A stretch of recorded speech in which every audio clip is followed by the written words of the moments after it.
आप देख रहे हैं डीए न्यूज़ प्लस का खास कार्यक्रम जो बहुत सारी खबरों, बहुत सारी घटनाओं, प्रिंट और इलेक्ट्रॉनिक मीडिया की बहुत सारी जो खबरें रहती हैं उन सब पर आधारित है।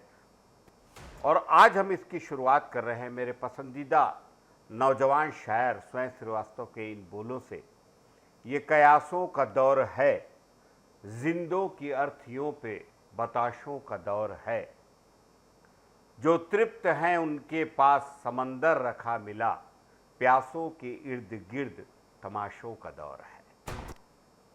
राजधानी रायपुर में खेलों का महाकुंभ सजने जा रहा है। 25 मार्च से 3 अप्रैल तक आयोजित होने वाले खेलो इंडिया नेशनल ट्राइबल गेम्स में देश भर से जनजातीय प्रतिभाएं अपने ताकत, अपनी प्रतिभा और हुनर का प्रदर्शन करेंगे। करीब 1069 खिलाड़ी और उनके सपोर्टिंग स्टाफ इस आयोजन में हिस्सा लेने हमारी राजधानी रायपुर पहुंच रहे हैं। इन खिलाड़ियों के लिए शहर के साथ अलग अलग होटलों में ठहरने की व्यवस्था की गई है। खास बात यह है कि हॉस्पिटलिटी प्रबंधन की जिम्मेदारी एक निजी कंपनी को सौंपी गई है, जो खिलाड़ियों को होटल से मैदान और इंडोर हॉल तक लाने ले जाने के इंतजाम भी करेगा। इस भव्य आयोजन में जनजातीय प्रतिभाओं के स्विमिंग, वेटलिफ्टिंग, हॉकी, फुटबॉल और तीरंदाजी जैसे खेल शामिल हैं। 10 दिनों तक चलने वाले इस स्पोर्ट्स इवेंट में सिर्फ जनजातीय खिलाड़ियों को ही मौका दिया जा रहा है। इससे देश के दूर दराज इलाकों की प्रतिभाओं को भी मंच मिलेगा। छत्तीसगढ़ से भी लगभग 200 खिलाड़ियों का दल इसमें हिस्सा ले रहा है। वहीं अरुणाचल प्रदेश की वेट लिफ्टिंग टीम पहले ही रायपुर पहुंच चुकी है और बाकी टीमें भी 24 मार्च तक रायपुर पहुंच जाएगी। एक खास बात यह है कि पहली बार लद्दाख, अंडमान निकोबार, मेघालय और त्रिपुरा जैसे राज्यों के खिलाड़ी भी इस प्रतियोगिता में भाग ले रहे हैं, जिससे ये आयोजन और भी खास बन गया है। फुटबॉल में पुरुष वर्ग की 10 और महिला वर्ग की 8 टीमें मैदान में उतरेंगी।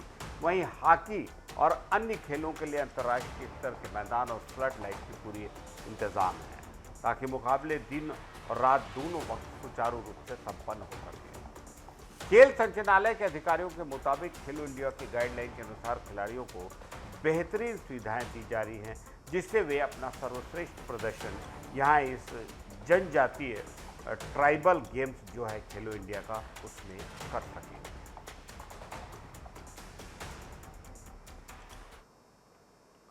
देश की राजनीति में एक बिल्कुल नया शानदार इतिहास रचा जा रहा है। प्रधानमंत्री नरेंद्र मोदी ने सत्ता में लगातार सबसे लंबे वक्त तक रहने का एक अनोखा रिकॉर्ड अपने नाम कर लिया है। मोदी अब तक कुल 8,921 दिनों तक लगातार किसी न किसी रूप में सरकार के प्रमुख रहे हैं। पहले वे गुजरात के मुख्यमंत्री के तौर पर, फिर देश के प्रधानमंत्री के तौर पर ये लंबा सफर तय कर चुके हैं। इसी के साथ वह भारत में सबसे लंबे वक्त तक सरकार के मुखिया रहने वाले नेता बन गए, नेतृत्वकर्ता बन गए। इससे पहले ये रिकॉर्ड पवन कुमार चामलिंग के नाम था, जिन्होंने सिक्किम के मुख्यमंत्री के रूप में लगातार 8,930 दिन तक शासन किया था। मोदी ने इस आंकड़े को पीछे छोड़ते हुए नया कीर्तिमान स्थापित कर दिया है। मोदी जी ने 7 अक्टूबर 2001 को पहली बार गुजरात के मुख्यमंत्री के रूप में शपथ ली थी। खास बात यह है कि तब उनके पास कोई बड़ा चुनावी अनुभव नहीं था, लेकिन इसके बावजूद उन्होंने लगातार चुनाव जीतते हुए अपनी पकड़ मजबूत बनाए रखी। मुख्यमंत्री से लेकर प्रधानमंत्री बनने तक के इस सफर में मोदी ने अपने नेतृत्व में कोई भी बड़ा चुनाव नहीं हारा, जो अपने आप में एक बड़ी उपलब्धि मानी जा रही है। हालांकि अगर बात करें देश में सबसे लंबे वक्त तक प्रधानमंत्री रहने की, तो इस सूची में अभी भी जवाहरलाल नेहरू और इंदिरा गांधी का नाम उससे आगे है। लेकिन प्रधानमंत्री लगातार रहने के मामले में मोदी इंदिरा गांधी को पीछे छोड़ चुके हैं। राजनीतिक विश्लेषकों के मुताबिक यह रिकॉर्ड न सिर्फ मोदी की लोकप्रियता को दर्शाता है, बल्कि भारतीय राजनीति में उनकी मजबूत पकड़ का भी संकेत देता है।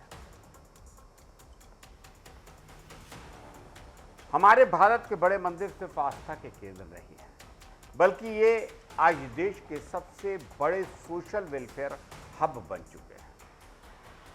यहाँ मिलने वाला दान अब सिर्फ पूजा पाठ तक सीमित नहीं है, बल्कि समाज सेवा की मजबूत नींव बन चुका है। देश के सबसे अमीर मंदिरों में शामिल तिरुपति बालाजी टेम्पल हर साल करोड़ों रुपए समाज के उत्थान पर उनकी मदद के लिए खर्च करता है। मंदिर का प्रबंधन संभालने वाला तिरुमला तिरुपति देव स्थानम स्वास्थ्य पर करीब 155 करोड़ और तालीम पर, जहां शिक्षा पर 200 करोड़ रुपए से ज्यादा खर्च करता है। यहां न सिर्फ सुपर स्पेशलिटी अस्पताल है, बल्कि बच्चों के लिए उनकी चिकित्सा के लिए मुफ्त हार्ट सेंटर और 33 से ज्यादा शैक्षणिक संस्थान भी संचालित किए जाते हैं। इतना ही नहीं, रोजाना करीब 1 लाख लोगों को मुफ्त भोजन भी यहां कराया जाता है। पद्मनाभ स्वामी टेम्पल अपनी संपत्ति और हिफाजत की व्यवस्था के लिए जाना जाता है। यहां हर साल 15 से 20 करोड़ रुपए सिर्फ सुरक्षा पर खर्च होते हैं। इसके अलावा यह मंदिर गरीब परिवारों की आर्थिक मदद और प्राचीन वैदिक परंपराओं को जीवित रखने में भी अहम भूमिका निभा रहा है। अगर हम बात करें जगन्नाथ टेम्पल का, तो यहाँ दुनिया की सबसे बड़ी पारंपरिक रसोई चलाई जाती है, जहाँ मिट्टी के बर्तनों में हजारों श्रद्धालुओं के लिए भोजन तैयार होता है। एक अनूठी परंपरा जो सदियों से चली आ रही है। इसी तरह वैष्णो देवी टेम्पल के उत्तर में बहुत ज़्यादा मशहूर मंदिर है का श्राइन बोर्ड हर श्रद्धालु को 10 लाख रुपए तक का बीमा कवर देता है। साथ ही 24 घंटे लंगर, अस्पताल और मेडिकल कॉलेज जैसी सुविधाएं भी उपलब्ध कराता है। श्री शिरडी साईं बाबा टेम्पल भी पीछे नहीं है। ये मंदिर भी मुफ्त भोजन, ब्लड बैंक और गांव में साफ पानी जैसी सुविधाएं उपलब्ध कराकर समाज सेवा की मिसाल बना हुआ है।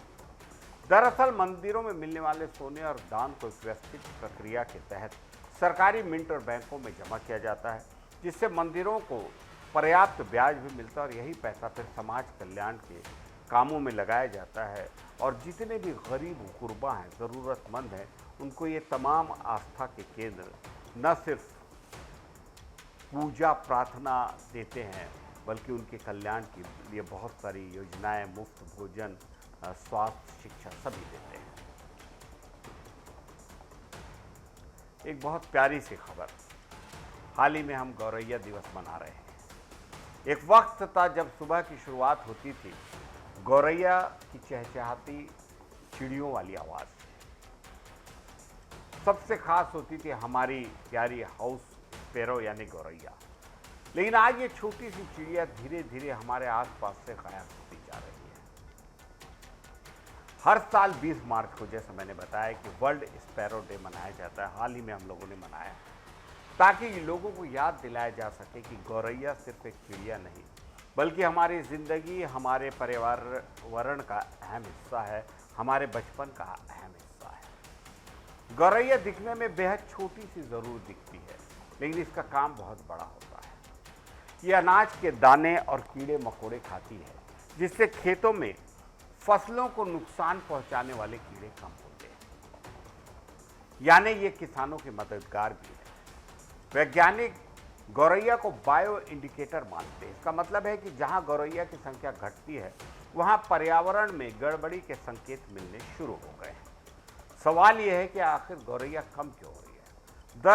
दरअसल तेजी से बढ़ते शहरीकरण, कंक्रीट के घर, पेड़ों की बेजा कटाई और कीटनाशकों के ज़्यादा इस्तेमाल ने इसके रहने और खाने की जगह खत्म कर दिया है।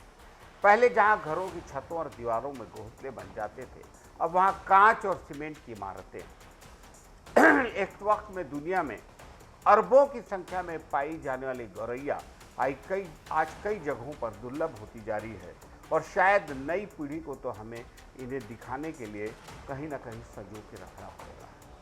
लेकिन जो अच्छी बात वो ये है कि हम चाहें तो इन्हें बचा सकते हैं। घर के आसपास पेड़ पौधे लगाकर, छत या आंगन में दाना पानी रखकर और छोटे छोटे घोंसले, नेस्ट बॉक्स लगाकर हम गौरैया को फिर से अपने जीवन में, अपने आसपास ला सकते हैं।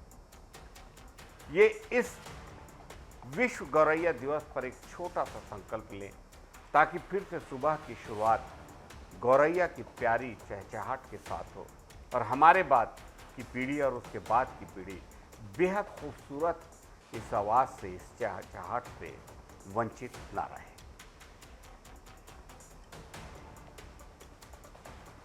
आज बॉलीवुड की दमदार अभिनेत्री और राजनीति में मंडी से संसद सदस्य अपनी पहचान बना चुकी कंगना रनौत अपना 40वां जन्मदिन मना रही है।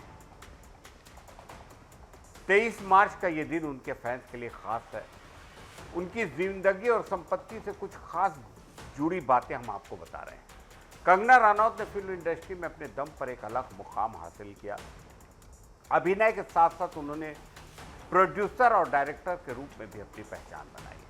हाल ही में उन्होंने राजनीति में कदम रखते हुए 2024 के लोकसभा इलेक्शन में हिमाचल प्रदेश की मंडी सीट से अच्छी जीत हासिल की और संसद तक पहुंचे। अगर बात करें उनकी संपत्ति की, तो चुनाव आयोग में दाखिल हलफनामे के मुताबिक कंगना की कुल संपत्ति करीब 91 करोड़ रुपए बताई गई है, जबकि उन पर लगभग 17 करोड़ रुपए की देनदारियां हैं। इस हिसाब से उनकी कुल नेटवर्क करीब 74 करोड़ रुपए आंकी गई है। शिक्षा की बात करें तो कंगना ने चंडीगढ़ के डीएवी मॉडल स्कूल से 12वीं तक की पढ़ाई की है। अपने हलफनामे में उन्होंने अपने पेशे को अभिनेता, निर्माता और निर्देशक बताया है।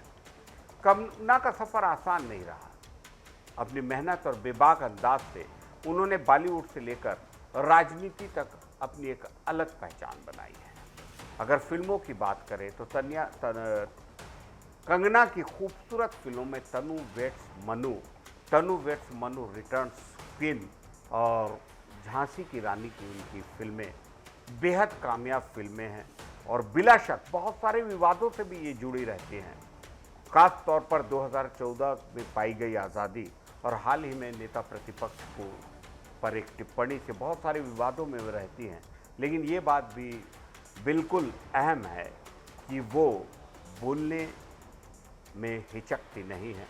बहरहाल कंगना के जन्मदिवस पर बहुत बहुत बधाई। आज पूरा देश नमन कर रहा है उन अमर वीरों को जिन्होंने भारत की आज़ादी के लिए अपने बलिदानों की, अपने प्राणों की आहुति दी थी। 23 मार्च को हर साल शहीद दिवस यानी शहीद दिवस मनाया जाता है। ये दिन खास तौर पर उन महान क्रांतिकारियों की याद में समर्पित है, भगत सिंह, राजगुरु और सुखदेव, जिन्हें 23 मार्च 1931 को ब्रिटिश हुकूमत ने फांसी दी थी। लेकिन शहीद दिवस सिर्फ इन 3 नामों तक सीमित नहीं है। ये दिन उन सभी आज़ादी के दीवानों को श्रद्धांजलि देने का दिन है जिन्होंने हमारे मुल्क की आज़ादी के लिए अपनी जान की कुर्बानी दी। इन वीर सपूतों ने हमें सिखाया है कि देश के लिए जीना और ज़रूरत पड़े तो देश के लिए अपनी जान कुर्बान करना सबसे बड़ा मजहब होता है, सबसे बड़ा धर्म होता है। इनकी हिम्मत, साहस, वीरता और इनका बलिदान आज भी हर हिंदुस्तानी के दिल में देशभक्ति का जज्बा, देशभक्ति की ज्योति जलाता है।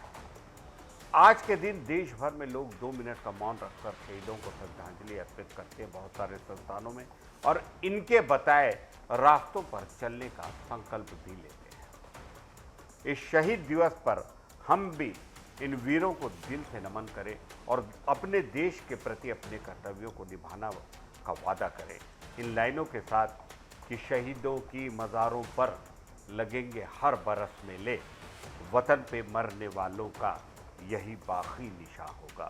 अपने मुल्क को मजबूत बनाएं, खूबसूरत बनाएं, अपने मुल्क का सबसे ज़्यादा विकास करें, ये हमारी जिम्मेदारी है। इन अमर शहीदों को नमन। इजाज़त दीजिए शकील साजिद को। नमस्कार।